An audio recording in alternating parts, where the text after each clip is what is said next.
오늘 하나님과 함께 나눌 귀한 말씀은 여호수아입니다. 여호수아 1장 1절에서 9절까지.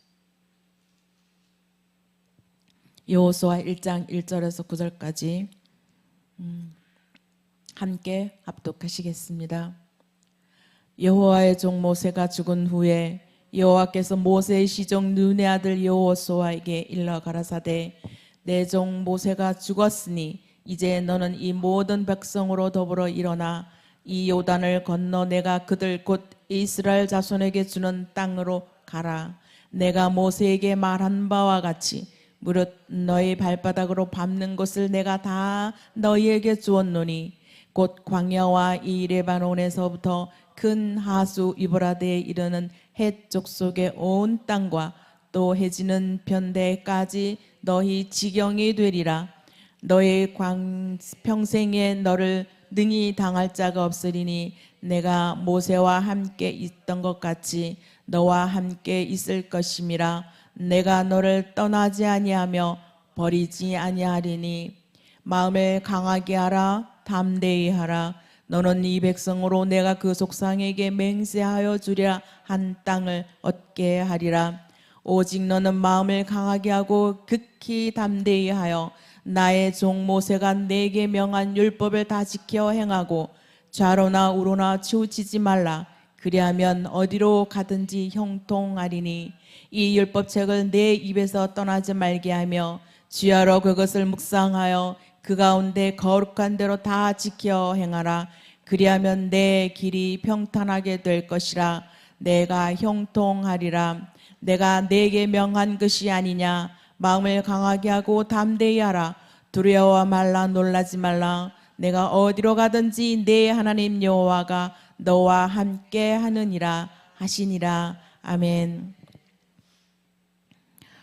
강하고 담대하라 라는 제목으로 함께 은혜를 나누고자 합니다. 이번 주부터 여호수아를 함께 나누겠습니다. 강하고 담대하라. 이 말씀은 여호수아서의 주제이기도 합니다. 우리가 이 말씀을 굉장히 많이 나의 표어로 삼고 살아가는 경우가 많이 있지요. 6절에서 강하고 담대하라 그렇게 말씀하고 있지요. 또 7절에 가서는 오직 강하고 담대하라 이렇게 말씀하고 있습니다. 오직 강하고 극히 담대하라. 그 다음 또 9절 가서 내가 내게 명령한 것이니 강하고 담대하라.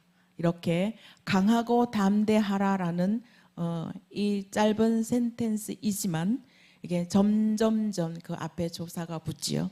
형용사가 붙어 나가고 있습니다. 이것은 점진적으로 나아가는 것을 볼 수가 있지요. 3번을 이렇게 강조하고 있다라는 것은 하나님 안에서 3번을 강조하는 건 3이라는 숫자는 완전수를 이야기하고 있습니다. 하나님께서는 하나님 안에서 우리에게 절대적 순종을 요구하고 계시는 것입니다. 하나님의 종들을 통해서 우리 하나님께서는 늘 일하고 계십니다. 그리고 그 일하고 그 종들이 순종을 통해서 또 하나님은 큰 역사를 이루어 가시는 것을 우리는 성경에서도 많이 보고 있습니다. 이 여호수아서는요 순종에 관한 책입니다. 성경 어느 책도 다 마찬가지 순종을 요구하는 책들이죠. 성경 전체를 얘기하면은 하나님께서는 우리에게 순종을 요구하시는 것입니다. 그리고 전체는 우리가 믿음이 없으면 순종을 할 수가 없지요. 그리고 또 그 순종함으로 하나님의 사랑을 느낄 수 있게 하는 것이 바로 우리 성경 전체적인 이야기입니다. 순종에 따른 축복 그리고 불순종에 따른 징벌로 이렇게 나누어져 있는데요. 이것을 보면 굉장히 이 여호수아서도 신명기적이다라고 볼 수 있습니다. 모세가요 위대한 지도자로 하나님께서 모세를 세우셨죠. 그 다 이유가 있으시겠죠. 하나님의 계획 안에 왕궁에서 자라겠습니다. 모세를 일반 평민으로 자랐으면 그렇게 큰 지도자가 됐을까요? 하나님께서는 모세를 왕궁에 들여보내서 왕궁에서 글을 배우게 합니다. 율법과 그런 아주 고차원적인 교육을 받게 하지요. 그리고 정치도 함께 배워나가게 합니다. 정치를 배워야지만이 한 나라를 설립할 수가 있죠. 나라를 움직일 수 있는 그런 법들을 궁 안에서 배웠습니다. 왕궁에서 글을 배우고 정치를 배웠기 때문에 이스라엘 백성들의 큰 리더가 될 수 있었습니다. 그냥 평민으로 일반 가운데 보통 교육을 받고 지냈다면 이스라엘 백성들을 정말로 나와 같이 말 안 듣는 그런 이스라엘 백성들을 리더를 해서 가나안 지경까지 인도에 나가기가 어려웠을 것입니다. 그래서 하나님께서는 모세를 왕궁에 들여보내서 굉장히 큰 교육을 받게 했습니다. 이 여호수아는 모세와 함께 미디안 광야에서 40년간을 보냈습니다. 함께 상당한 연륜과 경륜이 준비되어 있었습니다. 그리고 영적으로도 많은 훈련받은 그러한 지도자였습니다. 모세와 함께 있을 때는 여호수아가 그리 눈에 띄지 않고 우리가 표현되지 않고 있죠. 그런데 여호수아서에서 여호수아를 지도자로 하나님이 세우신 이유가 분명히 있었다는 것입니다. 모세를 통해서 그를 훈련시켜서 또 그가 가나안 정복 전쟁을 지휘할 지도자의 자질을 갖출 수 있었다는 것입니다. 하나님은 그렇게 여호수아를 훈련시키셨던 것이죠. 여호수아는 그 당시 그거를 알 수 없었지요. 하나님의 그 무한한 계획은 우리도 알 수 없습니다. 하나님께서는 여호수아를 통해서 가나안 정복을 이제 준비하십니다. 가나안에 입성을 하려면 해야 할 일들이 있지요. 규칙도 있고 그것을 여호수아에게 강하고 담대하라라는 강한 말씀을 지금 하고 계시는 것입니다. 여호수아서의 약간 서론적인 이야기입니다. 오늘은 모세의 리더십과 그 가르침을 이어받은 이 여호수아가 펼쳐 보이는 이 구원 이야기는 여호수아서를 신성한 이야기로만 받아들이는 데 있어서 조금 걸림돌이 되는 부분이 많이 있습니다. 하나님께서는 가나안을 정복하면 그 성읍의 모든 주민들을 다 죽이고 그냥 다 파괴하라고 명령을 하셨죠. 그 정복한 성을 폐허로 만드는 그런 부분을 볼 수가 있습니다. 완전히 진멸하라고 하나님 말씀하셨습니다. 왜 그랬을까요?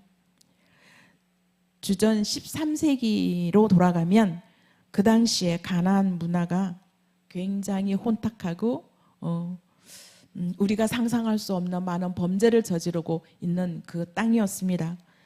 아이들의 아기 희생 제사를 드리고 그리고 사원 매춘으로 인해서 많은 범죄가 얼룩져 있었던 곳이었습니다. 여기 가나안 땅이 그저 가나안으로 들어가면 행복하고 마냥 편안할 땅은 아니었죠. 하나님께서는 이렇게 범죄로 얼룩진 곳을 정복하게 한 이유가 있습니다. 이 가나안 땅은요, 거기에 범죄가 그 온 세계에 타락을 흘려보내는 요충지였습니다. 가나안이 이렇게 있으면 이쪽에 지중해가 있고요. 가나안이 있으면 그 위쪽에 메소포타미아를 여러분 기억하시죠? 메소포타미아 그 문화 발상지, 거기 인류의 문화 발상지라고 할 수 있는 그 위쪽에 있고요. 그 중간에 가나안이 있고 또 밑으로 내려가면 이집트. 그 당시 이집트 어마어마하게 많이 문화가 발달된 곳이었죠. 그래서 다 연결돼서 여기 지나가려면은 가나안을 지나가야 된다고 합니다. 그래서 지리적 요충지였기 때문에 이곳을 지나다가 모두 이 범죄, 어마어마한 죄악들을 경험하고 간다고 합니다. 그래서 여기에서 이 죄악을 본받아서 가지고 간다라는 것이죠. 이 가나안이 자그마한 나라이지만 이곳에 있는 이 문화들을, 죄악된 문화들을 다른 세계의 여러 곳으로 흘려보내는 그러한 곳이었기 때문에 하나님께서는 이곳을, 여기에 사는 사람들을 완전히 진멸하라고 하십니다. 이곳에 섬기는 우상들을 완전히 진멸하라고 명령하신 그 이유 중에 하나입니다. 굉장히 사악한 뱀우리 같은 그러한 곳이었습니다. 그렇기 때문에 이곳이 진멸해야 된다라고 명령하셨습니다. 여호수아가 가나안 정복을 전쟁이다라고 얘기하죠. 단순한 전쟁이 아니라 이것은 하나님께서 명령하신 거룩한 전쟁이었습니다. 이것을 Holy War라고 하는데요. 이렇게 거룩한 전쟁을 하나님께서는 여호수아를 통해서 명령을 하고 있습니다. 하나님은 언제나 우리의 이상적인 모습이 아니라 있는 모습, 내가 있는 모습 그대로 사용해서 일하시고 계시죠. 여호수아서는 현실에 뿌리박은 그러한 삶을 확고한 이 태도를 보여주는 것이 바로 이 여호수아의 책입니다. 우리가 하나님께서 명령한 대로 순종하면 이러할 것이고 불순종하면 이러할 것이고 하나님의 직접적인 강한 명령을 내련, 그리고 우리가 이 말씀을 삶의 토대로 살아가야 한다는 그런 확고한 책이기도 합니다. 이 책의 특징은 하나님의 언약은 반드시 성취된다라는 사실을 더욱더 강조하고 있습니다. 많은 곳에서도 하나님의 약속을 성취시키는 거의가 말씀에 그렇지요. 근데 여기 여호수아서는 전쟁을 통해서 하나님의 언약은 반드시 성취된다는 것을 강하게 강조하고 있는 책입니다. 이 여호수아의 저자는 물론 여호수아입니다. 이 기록된 연대는 주전 12세기 이전에 기록된 책입니다. 바벨론 포로기 이후에 기록되어졌다고 합니다. 자, 오늘 말씀으로 들어가서 1절에 보시면 여호와의 종 모세가라고 말씀합니다. 이 종, 여호와의 종 모세가라는 이 종의 의미는 에베드라고 하는데요. 이 하인의 의미가 아니라 이 여기에 모세의 종이라고 하는 이 종은 그 당시 용어의 범주의 왕을 섬기는 신하들을 포함해서 높은 지위에 있는 모든 사람들까지, 귀족들까지 다 포함한 그런 언어라고 합니다.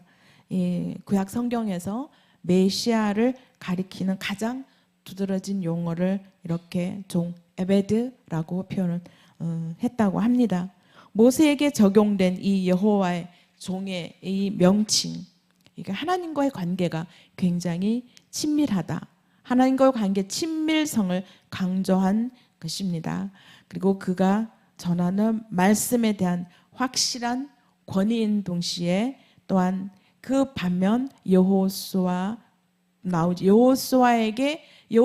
수종된다라고 말씀하고 있잖아요. 여호수아의 수종자 눈의 아들 이렇게 나오는데 그 수종자는 이거 번역되면 여기는 메사레트 이것은 말 섬기다라는 의미를 가지고 있는데요. 섬기는 자의 뜻을 가지고 있어요. 모세와 여호수아의 관계는 바로 이러한 관계입니다. 섬기는 모세를 여호수아가 굉장히 섬겼죠. 지도자로, 리더로 섬겼습니다. 메사렛라는 그러한 의미를 가지고 있고, 이거는 엘리야와 엘리사의 관계에서도 마찬가지입니다. 우리가 엘리사가 엘리야를 보면서 굉장히 많이 섬겼습니다. 그래서 엘리야의 능력을 달라고 요구했죠, 하나님에게. 또 엘리야의 그런 관계를 보시면 되겠습니다. 1장 1절에 보면 눈의 아들 여호수아, 모세의 수종자 눈의 아들 여호수아라고 지금 부르고 있습니다. 그런데 24장 29절에 가면 끝장이죠. 이제는 여호수아를 여호와의 종 눈의 아들 여호수아라고 불려집니다. 이제 앞에 붙는 게 달라졌죠. 그만큼 여호수아가 하나님께 순종하며 하나님의 일을 해냈다라고, 그래서 여호와의 종 눈의 아들 여호수아라고 이렇게 표현하고 있습니다. 이제 하나님께서는 가나안을 입성을 위하여 여호수아에게 이제 강하게 권면하는 모습을 1절에서 5절까지 쭉 나옵니다. 9절까지도 나오지요. 1절에서 하나님께서 여호수아를 이렇게 내 종 모세가 죽은 후에 이렇게 해서 여호수아를 부르십니다.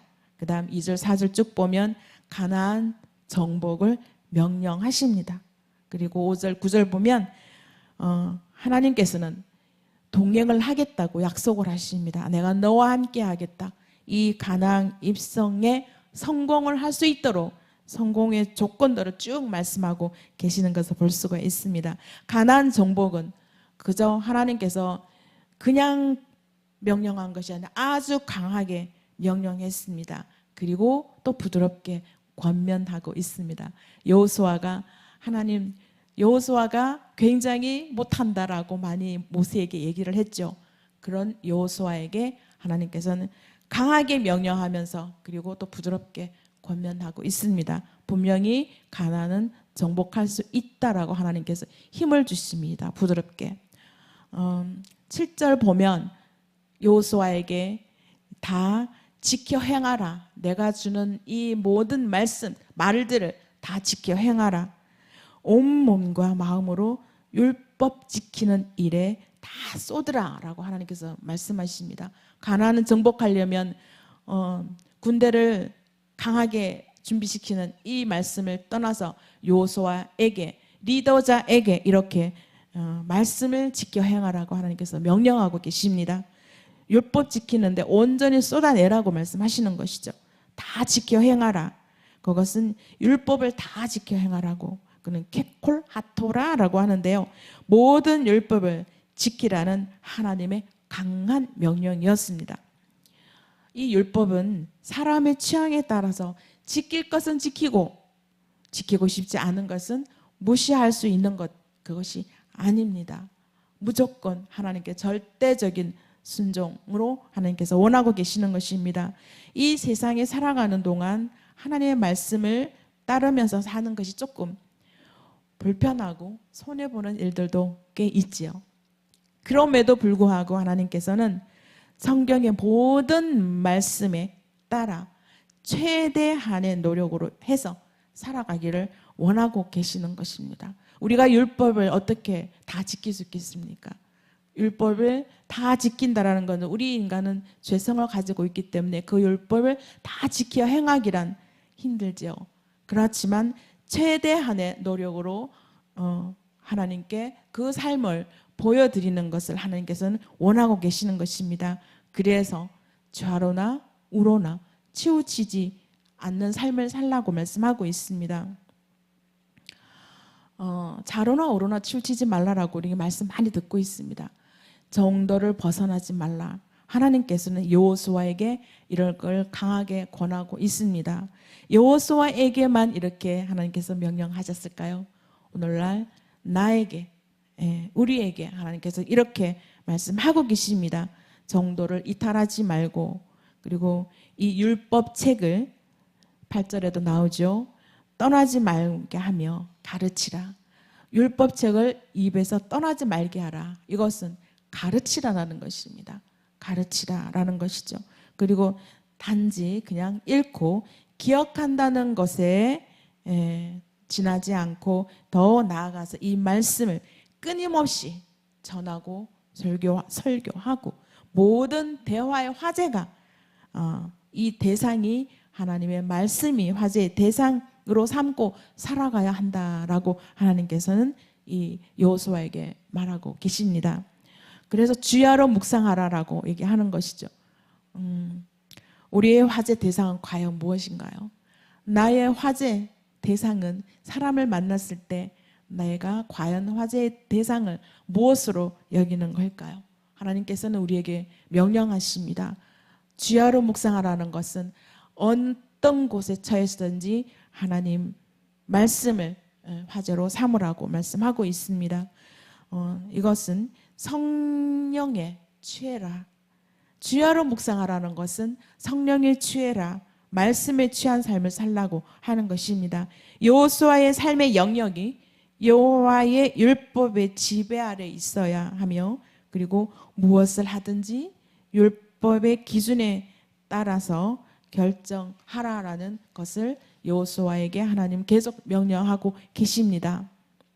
이 앞에 5가지 쭉 얘기를 했죠. 이 얘기들은 1절에서 나오는 얘기들은 신명기적인 이야기라고 아까도 말씀드렸잖아요. 이 신명기적으로 신명기 17장 14절에서 20절 기록하고 있는데요. 왕의 규례들을 다 연상케 하는 이 말씀들입니다. 그리고 후에 신약 성경에 보면 디모데전서 4장 11절 14절에 보면 사도 바울이 디모데에게 어떤 권면을 주었던 그런 이야기하고 거의 비슷합니다. 사도 바울이 디모데에게 어떻게 해야 된다라고 권면하는 것과 비슷한 모양으로 지금 여기 말씀하고 있습니다. 여호수아가 이렇게 하나님 말씀대로 살아가는 있어서 강하고 담대하고 좌우로나 치우치지 아니하고 하나님께서 이러한 삶을 살아가면 성공을 보장하신다라고 말씀하고 있습니다. 가나안 입성 반드시 성공할 것이다라고 여호수아에게 말씀하십니다. 이렇게 그리하면 쭉 나오죠. 그리하면 어디로 가든지 형통하리다. 또 7절에 쭉 나오죠. 그리하면 내 길이 평탄할 것이다. 그리고 형통할 것이다. 하나님께서 이렇게 말씀하고 계십니다. 하나님의 계획 안에서 하나님께서는 지도자가 바뀌어도 하나님의 구속의 역사는 차질 없이 진행됩니다. 모세가 이제 지도자로서 내려놓고 그 다음 여호수아가 강한 지도자로 하나님이 세우셨듯이 지도자는 바뀝니다. 세월이 지나가면 교회도 마찬가지죠. 다 지도자는 바뀌어도 하나님의 구속의 그 역사는 계속 진행되어져 가고 있다라는 것입니다. 약속의 성취로 이 땅을 정복하게 되는 이 모습을 여기에서 볼 수가 있습니다. 그리고 하나님께서는 원하십니다. 여호수아에게 원하고 이스라엘 백성들에게 원했던 것처럼 오늘날 우리에게도 절대적 순종을 우리에게 요구하십니다. 그리고 이스라엘 백성들에게 하나됨을 요구하셨죠. 하나 되어져야지만이 정복할 수 있다고 말씀하고 있습니다. 하나됨을 강조하고 있는 것이죠. 그리고 말씀 쭉쭉 나오는데 모두 그냥 온 땅에 내 평생에 모든 것 전부 다 하나님의 모두를 이야기하고 있습니다. 이것은 이스라엘 백성들에게 하나님께서는 지도자와 백성, 저 밑에 백성까지 하나됨을 요구하고 있습니다. 그래야지만이 정복할 수 있다. 여리고 성이 무너지는 걸 한 예죠. 여리고 성에서 하나 되지 아니하였더라면 그것이 이루어지지 않았을 것입니다. 하나 되는 모습, 모두가 말을 하지 않고 성을 도르라. 누구 한 사람이라도 뭐라고 얘기했더라면 이렇게 말씀대로 여리고 성을 무너지지 않았을 것입니다. 그런데 말하지 않고 이 꽉 다물고 여리고성을 돌게 한 것, 이 하나됨을 보여주고 있는 것입니다. 이 여리고성을 또 백성들이 하나됨을 계속 강조하고 있습니다. 오늘날 우리 교회에도 하나됨을 하나님께서 강조하고 계십니다. 강단에서 담임 목사님의 말씀이 떨어지면 그 말씀에 입각해서 우리 성도들은 하나됨을 가지고 그 말씀에 순종하면서 어떤 일이든지 무슨 일을 만나든지 하나 되는 일에 우리는 순종하는 것이 하나님이 원하시는 일일 것입니다. 하나님의 선택적인 의지가 있는 것이죠. 이렇게 우리가 모세의 리더십을 보고 여호수아에게 하나님께서 리더십을 주셨습니다.